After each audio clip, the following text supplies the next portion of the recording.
Hello, ladies and gents. Today we're going to look at the nominees for the Game Awards 2024 and vote because, I usually do this, have been for years, and I want to see what's all nominated. I've already seen what's nominated for Game of the Year, but the other categories I haven't seen yet. So let's view all categories and get started.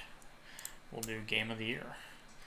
Alright, so Game of the Year, we have Astrobot, we have Balatro, Black Myth Wukong, Elden Ring Shadow of the Erdtree, Final Fantasy VII Rebirth, and Metaphor ReFantazio.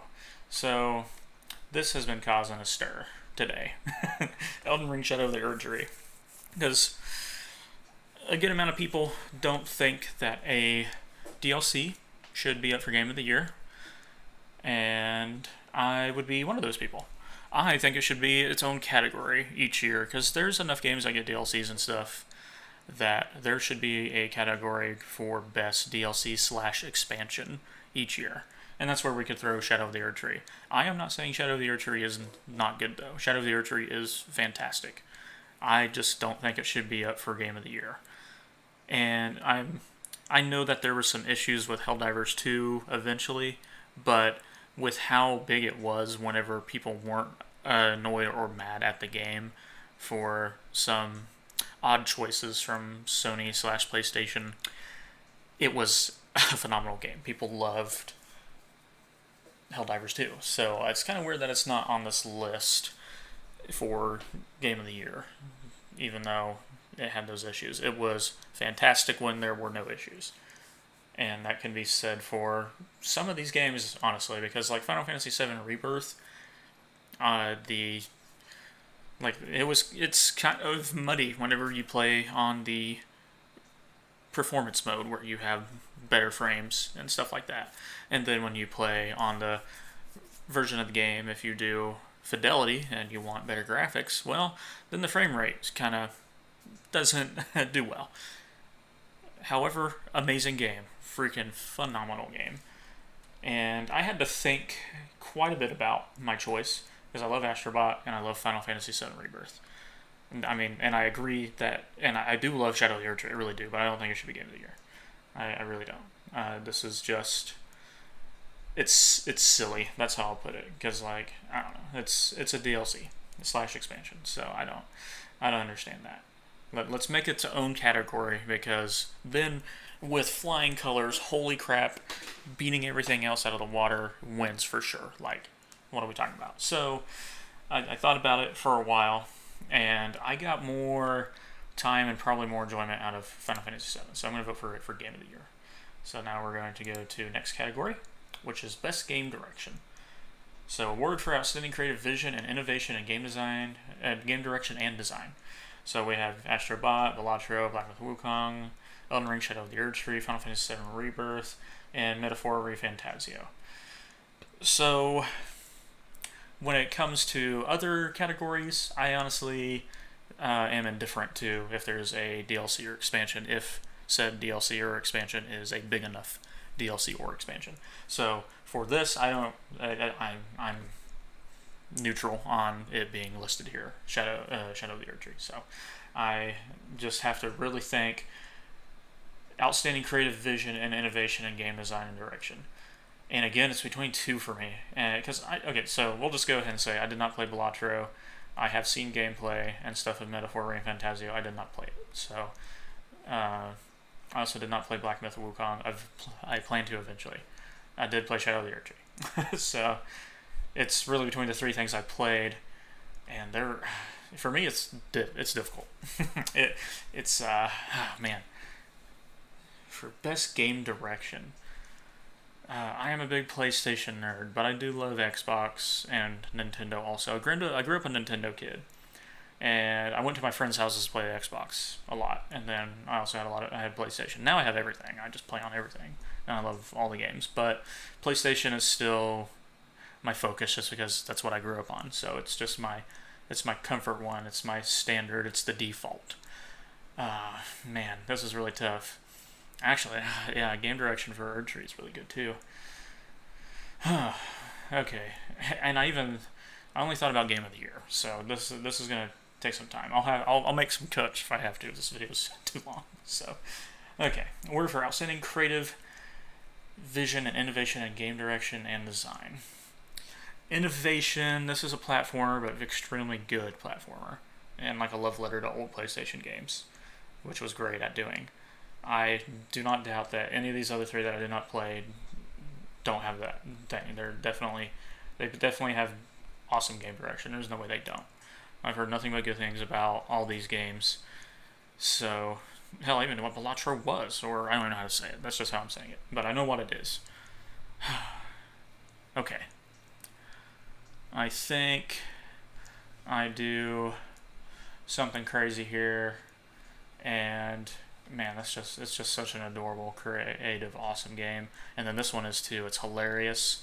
It's great in basically every way, except for I wish it wasn't as muddy and stuff like that. But I don't really look at that. I don't care about that. Other people might care. I don't give a shit.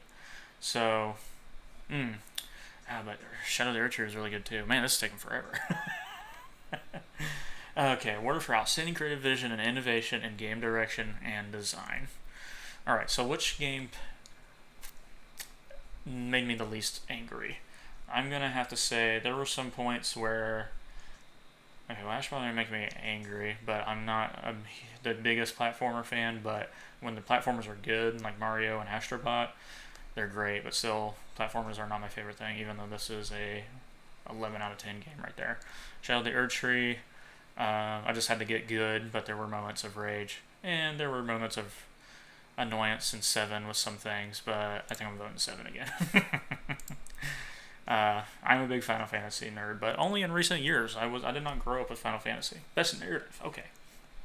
This might be where my answer changes if the right games are listed here. So we got Final Fantasy VII Rebirth, we got Like a Dragon, Infinite Wealth, Metaphor for Fantasio, Sona's Saga, Suena's Saga? I forget, I don't know how to say that, unfortunately. Hellblade 2. I know what it is, I just don't know how to say it. And then Silent Hill 2. Well, I only played one of these, so I'm going to have to vote Final Fantasy. Damn, I should have voted Astrobot in that other category. Oops. Best art direction. Okay.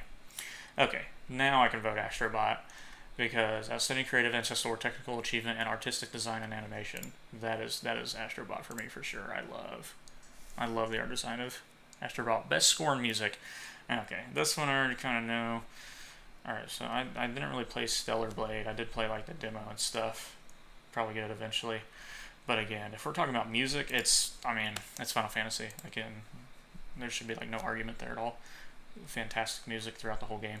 Best audio design. Recognized the best in-game audio and sound design. Never know why a Call of Duty is nominated ever. There's usually the worst footstep audio in a game ever. It's like, I guess, worse with each Call of Duty. With this one, you have to spend $20 for a 5-year subscription to... you don't have to. It's a thing in the game. But it does make... there's literally a pay-to-win option in this game for better audio and stuff. So, why the fuck Call of Duty is ever nominated for anything audio-based, I will never know. It doesn't make sense to me. So, audio design. Well, it's between the two games... Well, okay. It would be between the 3 games that I've played if Call of Duty didn't have shit audio design. I don't know why this is ever nominated. It's not good. Never good. Why nominate it? So, there's adorable sounds in that. Final Fantasy also has great audio, but if we're going to add audio into the mix, we also have to add Chadley. And Chadley never shuts the fuck up. So, I'm going to give Astrobot for best audio design right there. Boom. Best performance. Awarded to an individual for voice over acting, motion, and /or performance capture. Okay, so it tells us which game, but it doesn't tell us which character. So I'm just going to vote for her because I'm pretty sure she's Aerith and she does a fantastic job. Innovation and accessibility. Recognizing software /or hardware that is pushing the medium forward by adding features, technology, and content to help games be played and enjoyed by even wider audience. Okay. These are all pretty true, in all honesty. The only ones whose accessibility options I have noticed a big amount in, especially out of the games I've played. I am a big Dragon Age fan, but I haven't played that yet, and I don't know if... I'll get it eventually. Prince of Persia I didn't play. Star Wars Outlaws I'm going to eventually play. I haven't played yet. So I played these two. It's between these two, and I'm going to give it Diablo 4 because I think it had better accessibility options. Games for impact. For thought-provoking game with a pro-social meaning or message. Okay. I'm going to have to go with Neva or Neva or whatever that is for that one. We'll be quick on some of these. Best ongoing. Awarded to a game for outstanding development of ongoing content that evolves the player experience over time. Okay. I've never played this one. These two I've played. I haven't played Destiny 2 since Taken King, though. Or maybe the DLC right after Taken King. Fortnite, Helldivers 2. If there wasn't all the controversy between Helldivers 2, I'd probably do that one. But I'm probably going to have to go with Fortnite, unfortunately. But also, I do enjoy Fortnite, so not unfortunately, I do enjoy it. Best community support. Recognizing a game for outstanding community support, transparency and responsiveness, inclusive of social media activity, and game updates / patches. Okay, so the developers... Damn, I screwed that up big time. So, developers, Arrowhead Game Studios, they do a good job. It's all the other stuff that Sony / PlayStation has messed up, where it's like, okay, we can't really give it to them, even though it's not Arrowhead Game Studios' fault.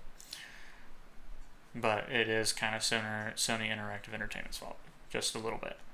Cool that it's nominated, because there are good things, but there are some bad things too.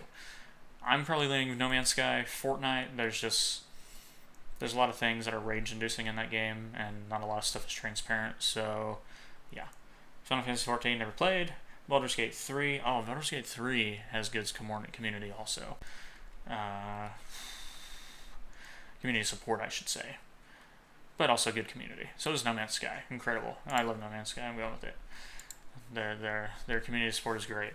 Second, very, very extremely close second would be Baldur's Gate 3. Best independent game for outstanding creative and technical achievement in a game made outside the traditional publisher system. I am going to have to go with Animal Well, because that game was pretty dang great. So, yeah, easy one. Best debut indie game. For the best debut game created by a new independent studio, the Plucky Squire. Like, what are we doing? Plucky Squire was incredible. Best mobile game. Okay, for the best game playable on a mobile device. So, the only one I've actually tried out is Pokemon. So, and I have to go over that one. It's the only one I've tried. Alright, best VR / AR. I don't play VR or AR games, so I'm going to go with the one I've heard the most about, which is Metro. So, and that one I've actually heard talked about amongst some friends, like 2 friends. So, best action game. For the best game in the action genre, focused primarily on combat. These are all pretty good. From what I hear for these two, I do enjoy Call of Duty and mainly zombies. I did enjoy Helldivers 2 a lot. I love that game. And Space Marine is also great. I'm probably going to go with Space Marine. I do love Space Marine. Best action / adventure. For the best action / adventure game combining combat with traversal and puzzle solving. Ooh.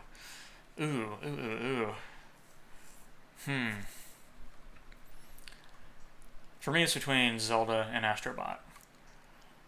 And I bet they're on family games also. So I'm probably action / adventure. Okay, this is more platformer action. I don't know about these 3. I guess that's more open world. But action and adventure. But it's definitely more kid-like, but it's so creative and so good. So I'm gonna... it's between Zelda and Astrobot for me. I'm trying to think of combining combat with traversal and puzzle solving. I mean, if we're doing puzzle solving and stuff like, yeah, it's so creative. There's no way it's not that. All right, for the best game design with rich player character customization and progression, including massively multiplayer experiences. Okay. And yeah, I'm neutral on that being included. That's fine. Dragon's Dogma 2, I've heard great things about. Have not actually tried it, but have seen a lot. Watched a lot. All kinds of stuff. Also heard good things about both of these games. But when it comes to RPG, I love Final Fantasy. My first Final Fantasy was freaking 7 Remake also. So that's another reason I'm kind of being biased towards Rebirth. Because I do love it. Best fighting. For the best game design primarily around head-to-head combat. So we got Dragon Ball Sparking Zero, we got Grand Blue Fantasy vs. Rising, Marvel vs. Capcom Fighting Collection, Arcade Classics, Multiverses, and Tekken 8. I'm a huge Tekken fan and I love Tekken. but I'm going to Dragon Ball because I love Dragon Ball 2. And I love Sparking Zero. And I haven't played enough multiverses yet, and I need to play more. Best family. For the best game, appropriate for a family play, irrespective of genre or platform. Best family game. All of these are great. All of these are so good. They're all very close. I would put Princess Peach probably at the... But, I mean, for family, it's great.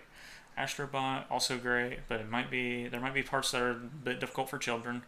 Mario Party is also like ending friendships kind of stuff, but it could be a family game at the same time. Legend of Zelda, there might be some puzzles that kids struggle with. Plucky Squire, I mean, yeah, this one's a hard one. But I'm going to have to go with games that I've at least tried or played. I have not tried these two, just heard good things. So it's between the other three. Best family. Man, so these games are all so good too. But I'm trying to think, like, if I was going to show like a younger cousin, or if my brother was little back in the day, like what game I would show him or play with him, it's more likely that I would play Super Mario with him, like Super Mario Party with him, honestly.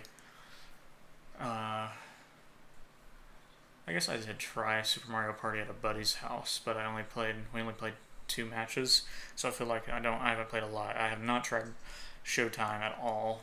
Astrobot's great. Zelda's also great. So is the Plucky Squire. Man, this is a hard one. I guess, you know what, I'm gonna just do this. So we'll just I kind of move my mouse around, eeny, meeny, miny, moo, with my eyes closed, and land it on Zelda. So it will be Zelda. Best sim/strategy. Best game focused on real-time or turn-based simulation or strategy gameplay, irrespective of platform. So we got Eighth of Mythology Retold. Okay. Frostpunk 2. Okay. Bannerlords, Unicorn, Overlord. Oh. Okay. So this one... Oh, man. This one's actually pretty tough. I have... I know the name's silly, but I'm going with Unicorn Overlord because it is a great game. Best sports/racing. Here's a genre I do not give a shit about. For the best traditional and non-traditional sports and racing game. Okay, so we got EA Sports, got soccer, we got racing, we got NBA, we got Top Spin, we got W. Hell, I'm going with wrestling. Let's do it, baby.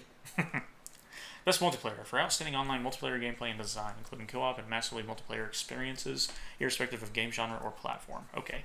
Best multiplayer experience? The time of Helldivers 2 and how united everyone was incredible. And I know there were some bad people in the community, but most of the community, especially early on, for that like first month, for like all of February and early March, incredible. Space Marine also the same. It's between these two.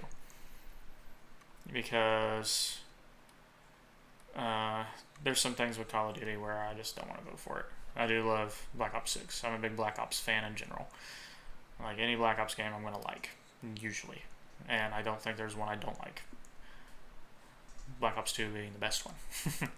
So Helldivers 2 or Space Marine 2. Both are 2s, so I'm having a tough time trying to decide. I'm just trying to think of like my multiplayer experience with both and co-op experience with both and how fun it was. And I'm going to have to give it to Helldivers because it was so good for that like month and a half, that first month and a half. Best adaptation. Recognizing outstanding creative work that faithfully and authentically adapts a video game to another entertainment medium. So we got Arcane, Fallout, Knuckles, Like a Dragon, Yakuza, and Tomb Raider, The Legend of Lara Croft. Alright, for me, it's between Fallout and Knuckles. Knuckles definitely more kid-friendly, and there's some silly stuff. There's like a whole bowling, like, storyline for some reason. And then Fallout was fantastic. I really liked Fallout a lot. So, I'm sure these are all good. I've heard nothing. I've done nothing but hear great things about Arcane. So, but I'm going to go Fallout, personally. Knuckles is definitely a close second. Alright, so let's do next category. Most anticipated game. Okay, recognizing an announced game that has demonstrably illustrated potential to push the gaming medium forward. Okay. am anticipating all of these, but this is probably bottom of the list. Death Stranding 2 on the beach is probably the bottom one for me. And then the next 4 are all so close, I don't think I could rank them. So this is going to be hard. Monster Hunter Wilds, as long as the friends of mine that are supposed to get PS5s and play this with me, that's going to be phenomenal. I'm going to have so much fun. Love the Metroid Prime series, so that's going to be awesome, especially as long as we get it for the next Switch and not the current one, because I need that game to be flawless. Grand Theft Auto 6, it's just taken so long to come out that I'm starting to lose steam on liking it, but I am excited for it, but I'm losing my steam. It's been taking too long. And then Ghost of Yotei, don't know why people are so frustrated over some of the stuff. I don't care if I have to play a woman in the game. I am sad, though, that I don't get to play as Jin Sakai, so I'm hoping we get to see more Jin Sakai stuff, or at least hear about the rest of Jin Sakai's life, or even if we get DLC where we get to play as Jin Sakai back in the past. But I understand changing setting, changing character, even changing time for a little bit, because it's like 300 years later or something. So, I have to really think hard about this. I'll go ahead and get Grand Theft Auto out of there, because, I did realize as I was talking about it, I'm kind of starting to lose anticipation. So it's between these other 3. And then Samus, of course, being a woman. You can be a woman in Monster Hunter Wilds. I did like the beta a lot. That got me more excited for it. But I do love Ghost of Tsushima. I do love Metroid Prime. I do, since World, like Monster Hunter. I never tried a Monster Hunter before World, and World was fantastic. And then I play Rise with my buddies. Rise was good too. So, I'm just going to think real hard about it real quick, and I'm going to go with Yotei. Because, or Yotei. Yotei. I don't remember how to say it. I looked it up, and then I forgot, so I don't know. But, most participating game, Ghost of Yotei, I think. That's what I'm going to say. I am probably looking most forward to that one, because I love Ghost of Tsushima. Alright, Content Creator of the Year. For a streamer or content creator who has made an important and positive impact on the community in 2024. Alright. Okay, I'm glad to see. So, typical gamer, that's cool, but it's queso. I mean, what are we doing? If queso don't win, we're crazy. Best esports game. For the game that has delivered the best overall esports experience to players, inclusive of tournaments, community support, and content updates, irrespective of genre or platform. Okay. So, Counter-Strike 2, I've seen. I'm not voting Valorant or League of Legends. No, I've never actually heard of that one. So it's between Dota 2 and Counter-Strike 2. And the only one I've actually played out of these is Counter-Strike 2. So I'm gonna go Counter-Strike 2 because I don't know about the professional scene. So oh well. I would have done Call of Duty or Fortnite because those are really the only ones I follow, and I barely follow those. So yeah. Best esports athlete. The esports athlete judged to be the most outstanding for performance or conduct in 2024, irrespective of game. Okay, so we're gonna have to go with anyone that we're gonna have to go with a person I know, and I'm trying to think of if I know any of them. Do I know any of them? I feel like I've heard of Faker, so I'm gonna vote Faker. I feel that name sounded familiar. The others did not. Best esports team. Okay, team that I've heard of. Team that I've heard of.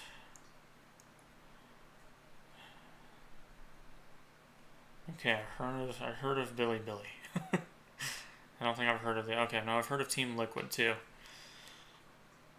But it's Dota 2, so I have to vote for them. I don't give a shit about League of Legends. Okay.